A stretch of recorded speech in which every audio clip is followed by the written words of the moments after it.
سربراہ کو یہ خیال آتا ہے کہ جی فلاں ملک کمزور ہے، اس پر حملہ کر دیا جائے، تو اسلام کے اندر ایسا کوئی تصور بھی نہیں ہے، بلکہ بہت ساری وجوہات تھی۔ بسا اوقات ایسا ہوتا تھا کہ ظالم کو اس کے ظلم سے روکنے کے لیے، اور ظلم و استبداد کا جو دورہ ہے، اور وہاں پر مسلم کمیونٹی بھی ہے، وہ کوشش کر رہی ہے لیکن اس کو تہہ تیگ کیا جاتا ہے، تو اس کی خاطر جو ہے، اس کی حمایت کے لیے جو ہے وہ جنگیں لڑی گئی۔ اسی طرح بہت ساری ایسے معاملات تھے جن میں فتنہ فساد تھا، اور اس کا خاتمہ ضروری تھا کہ ان کیس اگر وہ مزید اسپریڈ ہو رہا ہے، پھیل رہا ہے اور بڑھ رہا ہے، تو اس کے خاتمے کا وہ پیک لیول آ گیا کہ اب اس کو ختم کیے بغیر کوئی چارہ کار نہیں ہے۔ اس طرح کے قریش کے حوالے سے آپ نے دیکھا، اور جو ان کے حلیف تھے وہ مختلف موقعوں کے مناسبت سے مسلمانوں پر حملے کی پلاننگ کرتے رہتے ہیں۔ اسی طرح ایک اور تیسرا تصور ہے، وہ ملت یا ریاست کا تحفظ ہے، دفاع ہے۔ جب آپ پر اٹیک ہو تو ڈیفینسو پوزیشن میں ڈیفینس والے کو یہ اختیار ہے کہ وہ حملہ کرے، اور اس کی تیاری بھی کرتا رہے کہ جب اس کو یہ پتہ چل جائے۔ ایک آخری چوتھی وجہ بھی ہے جی، تین تو یہ بنیادی ہیں اور مین وجوہات ہیں جن کی وجہ سے اسلام کہتا ہے کہ جنگ ہو سکتی ہے، لڑائی ہو سکتی ہے۔ چوتھی وجہ یہ ہے کہ کسی فریق نے، دوسرے فریق نے کسی ایسے ہی ذیلی فریق پر جو مسلمانوں کے علاقے کا ہے، اس پر چڑھائی کی ہے اور اس کے ساتھ زیادتی کی ہے، اور اس فریق کی طرف سے پھر ریاست کو پکارا گیا اور بلایا گیا کہ آپ جو ہے وہ ہماری ہیلپ کریں، ہم اس وقت کرائسس میں، یہ بصورت دیگر آپ یہ کہیں کہ مظلوم کی مدد کے لیے۔ باقی مین چیز یہ ہے کہ اگر جنگ نہیں ہے تو اسلام کا جو تصور ہے وہ صلح کا ہی ہے۔ صلح کا جو ہے وہ دامن تنگ نہیں ہے، بلکہ صلح کی طرف ہاتھ بڑھایا جا سکتا ہے، صلح ہی کی جائے گی۔ لیکن یہ جو ضرورتیں پیش آئی ہیں، ان کی بنا پر نبی کریم صلی اللہ علیہ وسلم نکلے ہیں، اور یہی بنیادی وجوہات تھی۔ نبی کریم صلی اللہ علیہ وسلم نے جو مختلف ریسرچر ہیں ان کے مطابق مدینہ منورہ میں 10 سال کے اندر قریباً جو ہے وہ 19 جنگی محاذوں پر آپ جو ہے وہ کیا کہتے ہیں اس کو، لیڈ کیا آپ نے، یعنی آرمی کے جو ہیڈ تھے، چیف آف آرمی، آپ نے اس کے فرائض جو ہے وہ انجام دیے ہیں 19۔ اور اسی طرح بعض ایسے ہیں جن پر آپ خود نہیں گئے۔ یہ جو بنیادی فرق ہے غزوے اور سریہ، ایک ورڈ یوز ہوتا ہے سریہ، غزوہ وہ جس میں خود نبی کریم صلی اللہ علیہ وسلم گئے، شرکت کی، اور سریہ وہ جس کے اندر آپ نے کسی دوسرے کو امیر بنا کر اس کے لیے روانہ کر دیا۔ تو اس کے علاوہ بہت سارے موقع ایسے ہیں جن میں آپ خود تو نہیں گئے لیکن آپ نے امیر بنا کر بھیجا، اور اس میں آپ نے جو عسکری طریقہ کار ہے، آپ کا جنگی طریقہ کار، اس کو طے کیا اور اس کی رہنمائی کی، یہاں تک کہ فوجوں میں صف بندی کا طریقہ رائج کیا، اور اسی طرح ایک جھنڈے کا تصور ہے عالم کا، وہ دینے کا سلسلہ تھا۔ پیدل فوج میں جو ہے وہ اٹیکنگ پوزیشن کیسے ہو، اور پھر جو ہے وہ اس کو کور اپ کیسے کیا جائے گا، یہ ساری چیزیں جو ہیں وہ ڈاکٹر یاسین صاحب ہیں انڈیا کے، علی گڑھ کے، فوت ہو چکے ہیں، ان کی بکس ہیں، ان کے اندر یہ ڈسکشن ساری کی ساری موجود ہے جی۔ یہ امور ہیں جن کی بنا پر نبی کریم صلی اللہ علیہ وسلم نے ایک ایسی جنگی حکمت عملی طے کی، یعنی آپ دیکھیں کہ جنگی حکمت عملی ہے اور وہ بھی اصولوں پر ہے۔ کبھی کسی نے یہ سوچا نہیں ہے کہ کہیں پر جنگ ہو، لڑائی ہو، اور وہ بھی اصولوں کی بنیاد پر ہو۔ واحد جو ہے وہ دین ہے اسلام، اور واحد آرمی چیف ہے نبی کریم صلی اللہ علیہ وسلم، جن کے ہاں یہ اصول طے کیے گئے ہیں کہ کیا چیز کس طرح کی جائے گی، اور کس طرح مارکے کے اندر کیا کیا کام کرنے ہیں، عورتوں کو تہہ دیگ نہیں کرنا، بوڑھوں کو نہیں کرنا، بچوں کو نہیں، کھڑی فصلیں ہیں ان کو نہیں ضائع کرنا۔ تو اس سے یہ پتہ چلتا ہے کہ اگر آپ ڈیپلی ہم سوچیں گہرائی میں جا کے، اسلام جو ہے وہ واقعتاً امن کا مذہب ہے، اور اخلاقی کردار اور اوصاف کو پریفر کرتا ہے، اور وہ کسی بھی سینس میں ہوں، کسی بھی موقع پر ہوں، اخلاقیات کا دامن جو ہے وہ چھوڑنے کی اسلام اجازت نہیں دیتا، چاہے وہ شخصی ہو یا ہیڈ آف دا اسٹیٹ ہو، دونوں طرح جو ہے وہ برابری سطح پر ہے، اور اس میں کسی کو یہ نہیں ہے کہ اگر وہ کسی اور عہدے پر چلا گیا تو اب وہ ماورا ہو گیا، اس پر کوئی حقوق نہیں لگیں گے۔ اس کی بہت ساری ایگزامپل ہیں جی۔ بس اوقات یوں ہوا کہ کسی مسلمان سے کوئی کوتاہی ہوئی تو اس کو بھی وہی سزا دی گئی کہ جو کسی اگر نان مسلم سے ہوتی تو اس کو پنش کیا جاتا، سیم ایز وہی ہوتا۔ اس کا رزلٹ یہ نکلا، لوگ یہ سمجھنا شروع ہو گئے، ان کو پریکٹیکل جو ہے ان کے سامنے ایگزامپل آنا شروع ہوئی کہ ایک ایسا دین بھی ہے جو جیسا کہتے ہیں ویسا کرتے بھی ہیں۔ یعنی وہ جو ہے وہ زبانی بلند و بانگ دعوے نہیں ہیں، بلکہ پریکٹیکلی جیسا ان کو ان کے مذہب کے جو اصول ہیں ان کے مطابق جو ہے وہ چلتے ہیں۔ نبی کریم صلی اللہ علیہ وسلم کا یہ جو انیشیٹو تھا، چوتھا پوائنٹ ہمارا عسکری ہے،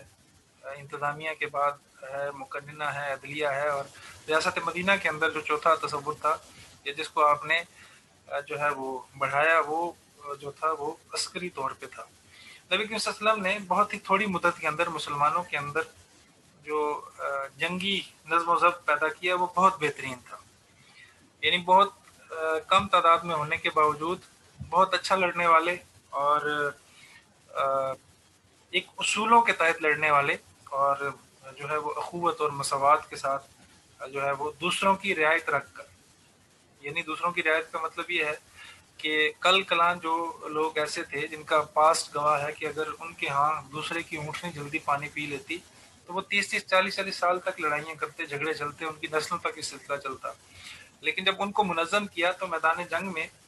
ایک بندہ مر رہا ہے، شہید ہو رہا ہے، تو اس کو پانی کا پیالہ جب پہنچایا جاتا ہے تو وہ یہ کہتا ہے کہ فلاں جگہ سے آواز آئی ہے، اس کو مجھ سے پہلے پلاؤ، اور وہ جب دوسرے کے پاس لے کے جاتے ہیں تو وہ کہتا ہے جی وہ دوسرا جو ہے وہ زیادہ جلدی پکار رہا ہے، اس کو زیادہ پیاس لگی ہے، آپ اس کو پلا دیں۔ یہ میدانی جنگ میں اخلاقیات کی اس سے اعلیٰ اور بہترین مثال دنیا نہیں پیش کر سکتی، کہ جہاں زندگی خود داؤ پہ لگی ہو اور خود یہ تصور ہو رہا ہو کہ ابھی چند لمحے بعد، چند سانسوں بعد میں خود مر جاؤں گا اور مجھے اشد ضرورت ہے وہ موقع کہ جس موقع پر اگر لالچ کی بھی جائے تو اس کی گنجائش موجود ہے کہ وہ اگر خود پانی پینا چاہتے تو پی سکتے تھے، اجازت تھی، لیکن دوسرے کے حق کو مقدم جانا اور اخلاق کی اعلیٰ مثال قائم کرتے ہوئے کہا کہ نہیں، یہ پیالہ دوسرے کی طرف بڑھا دو، نتیجہ تینوں لوگ جو ہیں وہ شہید ہو گئے۔ ایک ایگزامپل یہ بھی ہے کہ میدان جنگ میں جس مذہب کے لوگ جو ہے وہ دوسرے کا حق کھانا جائز نہیں سمجھتے، تو میدان امن میں، سوسائٹی کے اندر، گھریلو زندگی میں، خانگی زندگی میں، خاندان میں کیسے وہ مذہب روا رکھ سکتا ہے جو دوسروں کے حقوق کا تحفظ نہ کرے، وہ دوسروں کے ہاں چھینا چھپٹی کرے، دوسروں کی جگہوں پر قبضے کرنے کا اور اس قسم کا معاملہ، یہ تصور اسلام کا نہیں ہے جی۔ بہرحال نبی صلی اللہ علیہ وسلم نے بہت کم مدت کے اندر مسلمانوں کے اندر یہ ساری چیزیں پیدا کی۔ اسی طرح جو عسکری حوالے سے ایک اور پوائنٹ ہے وہ سمجھ لیجئے گا، وہ یہ ہے کہ نبی صلی اللہ علیہ وسلم نے ایک جو ہے وہ نقل و حرکت جو ہے وہ دوسری فوجوں کی، اس کے جان پہچان کے لیے اور اس کے حالات سے باخبر ہونے کے لیے ایک گروپ جو ہے وہ تیار کیا جو دشوار گزار رستوں سے، پگڈنڈیوں سے، چشموں سے اور پہاڑی علاقوں سے اچھی طرح واقف ہو جائے۔ تو اس سے یہ ہے کہ ریاست مدینہ جو ہے وہ کامل طور پر دوسروں کے پہنچ سے اور ان سے محفوظ رہے۔ یہ تصور بھی رہا، اور مکہ میں مختلف نامہ نگار متعین کیے جو دائیں بائیں رہتے اور آپ کو وہاں کے حالات سے باخبر کرتے، تاکہ خدا نخواستہ کوئی ایسی پوزیشن نہ ہو کہ اچانک سے آپ کے ساتھ حملہ کر دیا جائے اور آپ اس میں تیاری کی پوزیشن میں نہ ہوں۔ اسی طرح شہری باشندوں کو اور فوجی آدمی جتنے بھی تھے جو الگ سے رہتے تھے، ان کو اپنی نقل و حرکت کو راز، صیغہ راز میں، یعنی اس طرح نہیں کہ کھلے عام آپ چلتے تھے، اور اسی طرح فوجی دستوں کو کتنے عرصے کے لیے کہاں لے جا رہے ہیں اس کو بھی نبی صلی اللہ علیہ وسلم نے اس کا پابند بنایا کہ اس کی معلومات کسی کو نہیں ہوگی۔ تو یہ ساری چیزیں جتنی بھی ہیں جی، یہ ریاست کے بنیادی امور میں تھی، ستون میں تھی۔ نبی کریم صلی اللہ علیہ وسلم نے ان کو اسی انداز سے جو ہے وہ بنایا اور اس کو سٹیبل کیا جس طرح اللہ تعالیٰ نے آپ کی رہنمائی کی۔ اور دوسرے الفاظ میں آپ یہ کہیں کہ نبی کریم صلی اللہ علیہ وسلم نے جس ریاست کی بنیاد رکھی، شاید اس ریاست کا تصور کسی اور مذہب میں یا کسی اور ملک میں اس طرح نہیں ملتا، اور وہ افراد جو آپ کے سامنے تھے انہوں نے پریکٹیکل کر کے جس طرح دکھایا، اس کی بھی کوئی ایگزامپل اور نہیں ملتی جی۔ ٹھیک ہے جی، ابھی کلاس اینڈ ہو رہی ہے تو یہ بات لاسٹ میں سن لیجئے گا